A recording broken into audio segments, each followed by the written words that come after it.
Newlyweds Glenn and Bessie Hyde were on their honeymoon trip. The couple had been recently married only a few months, and they planned to make their honeymoon one to remember. Glenn had been the extremely adventurous type, which incidentally was one of the primary reasons that 18-year-old Bessie had been attracted to him. 27-year-old Glenn had proposed the idea that he and his new wife set out on a daring water rafting trip in which they would traverse the raging Colorado. Glenn wanted to set a world record in traversing the rapids in the fastest time, and all in a homemade boat built by him and Bessie. And if that wasn't daring enough, they would do it all without the safety of life jackets. However, there were what some may call bad omens even before the couple set out on their adventure. Several people had commented that Glenn and Bessie's boat looked eerily like a coffin. Jokingly, friends and family remarked that if the couple weren't careful, they would end up buried at sea, with a homemade boat serving as the couple's casket. Glenn ignored them all. He was set on achieving his own notoriety. 26 days after the couple had set out on their rafting trip, they made it to the Bright Angel Trail at the heart of the Grand Canyon. As such, they stopped off to visit one Emery Kolb, an expert rafter and surveyor who was quite well known in the area. Kolb had settled near the mouth of the Colorado in the very early 1900s to map and document the various trails, waterways, and cave systems of the Grand Canyon. Some reports claim that by this time Bessie had grown weary of the increasing dangers of the trip and voiced these concerns to Emery. Mr. Kolb seemed to agree with her fears and allegedly tried to dissuade the couple from continuing on any further, since he knew that the most dangerous leg of their journey still lay ahead. However, the ever-headstrong Glenn dismissed Kolb's concerns and was determined to venture onward, no matter what the cost. Despite all of Kolb's warnings, Glenn would hear none of it. This was to be the last time Glenn and his wife Bessie would ever be seen again. 2 days after departing Kolb's villa, the couple's homemade boat would be spotted, empty, by canyon aviators floating aimlessly down the southern stretch of the river.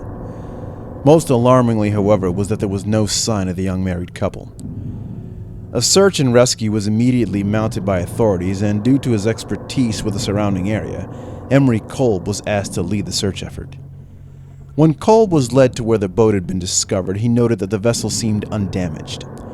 Furthermore, all of the couple's belongings were left behind, including food, clothing, and Glenn's hunting rifle, amongst other various provisions.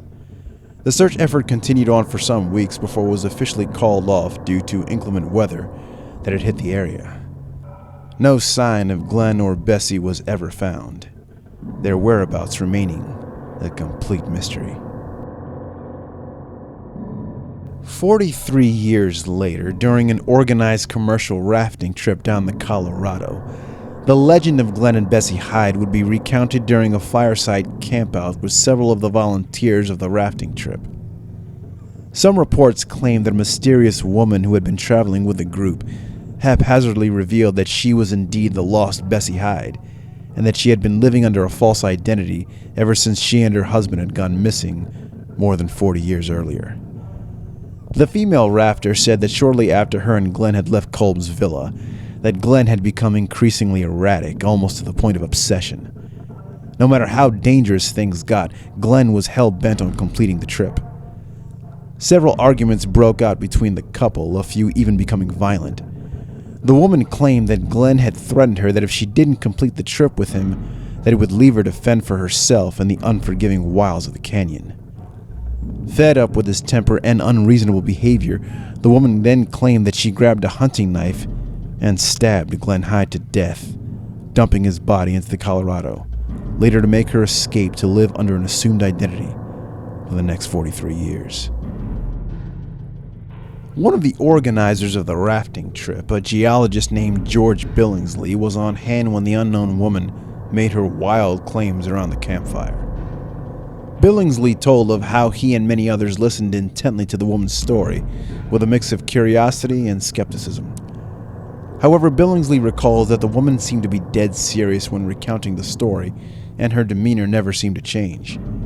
Her age also seemed to match up with how old Bessie Hyde would have been at the time of the rafting trip, some 43 years from the year 1928. Scott Thiboni, a local lore enthusiast and writer, later contacted the woman after he received her name from George Billingsley, who wanted Thiboni to investigate further into her outlandish claims. Disappointingly, the woman then went on to deny that she had ever told the story, and was adamant that she was indeed not Bessie Hyde. She never gave an exact reason as to why she told the story, and cut off all contact with Thiboni and Billingsley before she could elaborate further. Despite her later denial, Scott Thiboni claimed that he got a gut feeling that this woman could have been the lost Bessie Hyde, and that she was probably frightened of possible criminal reprisals because of her claims. Neither Thiboni nor Billingsley ever saw her again. The case would once again be brought into the spotlight only 5 years after the mysterious woman told her harrowing story. In 1976, shortly after the death of Emery Kolb, investigators at his estate near the Colorado would be alerted to something morbid and mysterious in his old boathouse. While going through his things for auction, solicitors would discover an entire human skeleton tucked away in an old oarboat hidden high in one of the lofts.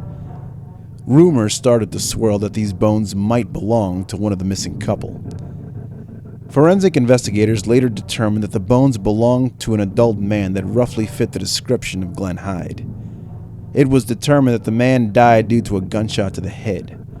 The weapon most likely used was a .32 caliber revolver whose manufacture dates also matched the time of Glenn and Bessie's disappearance. With further analysis of the bones, precise comparison between the skull and old photos of Glenn Hyde were carried out. In the opinion of several facial reconstruction experts, the bones did not match the anatomical framework of Glenn Hyde. Which begs the question, if these remains were not that of Mr. Hyde, then whose bones were they, and how did they come to rest in Emery Kolb's old boathouse? To this day, we have no definitive answer to any of these questions, and the fate of Glenn and Bessie Hyde will continue to be relegated to the realm of rumor and legend.